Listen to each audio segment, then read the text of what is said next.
फाटली जायती वर्सां भौशीक बांदकाम खात्यान काम करपी कामगारांक कायम केल्ले ना. देखून कामगारांनी हो विशय उच्च न्यायालयांत व्हेलो. उच्च न्यायालयान ही केस रद्द केल्ल्यान कामगारांनी हो विशय सर्वोच्च न्यायालयांत व्हेलो. सर्वोच्च न्यायालयान ही केस आतां लोक अदालतांत धाडिल्ली आसा.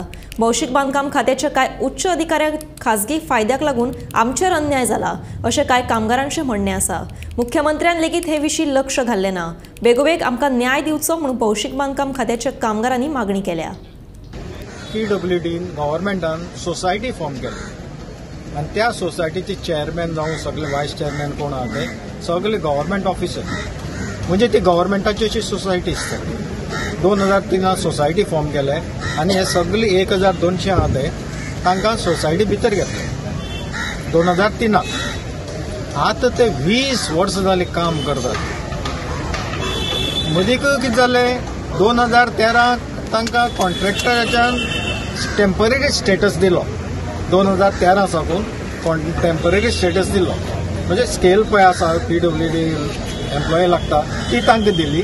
7th कमिशन दिवना आनी तांकां रेग्युलरायजेशन करूना. रेग्युलरायजेशन करूना म्हणजे तांकां ते लीव बी मॅटर्निटी लीव आनी CL PL बी ते कसलेच बेनिफीट ना. लोनाचे बी कसलेच बेनिफीट ना. हावसिंग लोन स्कूटर लोन कांयच बेनिफीट ना. आनी रिटायरमेंट जातकीर तांकां फक्त 3 लाख कितें मेळटा तुगेले 3 लाख कितें मेळटा रिटायरमेंट बेनिफीट सोसायटीचे कितें इन्शुरन्साचे कळ्ळें. मागीर तेन्ना मागीर टेम्पररी स्टेटस घेतलो. टेम्पररी स्टेटस घेवन आतां 10 वर्सां जालीं 2013 दिल्लो.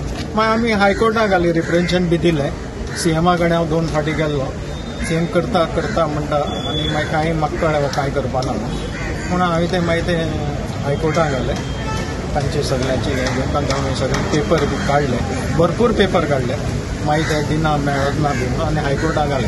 हायकोर्टान ती आमची केस भायर मारली म्हणल्यार आमी सुप्रीम कोर्टाक गेले आनी सुप्रीम कोर्टान ते कितें केलें लोक अदालत हांगा धाडला गोंयांत. आतां लोक अदालत ते चालू आसा.